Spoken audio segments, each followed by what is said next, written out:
Nation from Kashmir to Kanyakumari. During Modi's visit to Visakhapatnam for inaugurations and foundation laying ceremonies, a massive public meeting was organized at Andhra University. Well, Pawan Kalyan expressed gratitude to Modi for sanctioning development projects worth a 2 lakh crore for Andhra Pradesh, which are expected to create 7 lakh jobs. He also credited the NDA's victory to people's trust and emphasized that it is due to this trust that AP is receiving significant development projects. ఒక సదాశయం లేకుండా ఒకరు కన్యాకుమారి నుంచి కశ్మీర్ వరకు నడిచిన అది ఒక నిరర్ధకమైన నడకగా చరిత్రలో మిగిలిపోతుంది. కానీ ఒక సదాశయంతో ఒక సత్సంకల్పంతో ఇంకొకరు కన్యాకుమారి నుంచి కశ్మీర్ వరకు ప్రజలందరితో మమేకమై వారందరినీ ఏకతాటిపైన నడిపిస్తే అది ఆత్మనిర్భర భారత్ అవుతుంది.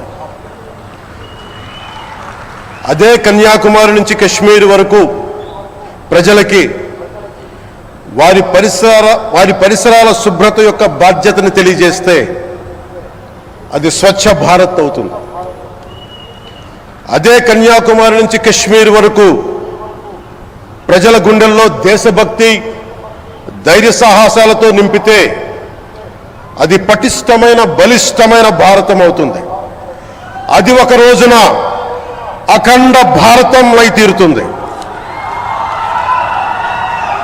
ఒక బలమైన భారత్ కోసం, ఒక దృఢమైన దేశం కోసం, జగత్తంతా వసుదైక కుటుంబం అనే భావన కోసం 4.5 దశాబ్దాలుగా పరిశ్రమిస్తూ ఆ దారిలో ఎదుర్కొన్న ప్రతి పరాజయాన్ని, పడ్డ ప్రతి అవమానాన్ని నవ్వుతూ స్వీకరిస్తూ వాటినే విజయాలకి ఇంధనంగా వాడుకుంటూ దేశాన్ని అభివృద్ధి పథంలో నడిపిస్తూ భారతదేశాన్ని ప్రపంచంలోనే 3వ బలమైన ఆర్థిక వ్యవస్థగా తీర్చిదిద్దేలా నడిపిస్తున్న మన ప్రియతమ ప్రధాని, మన గౌరవ ప్రధాని శ్రీ నరేంద్ర మోదీ గారికి నా తరపున 5 కోట్ల మంది ఆంధ్రప్రదేశ్ ప్రజల తరపున నా హృదయపూర్వక నమస్కారాలు.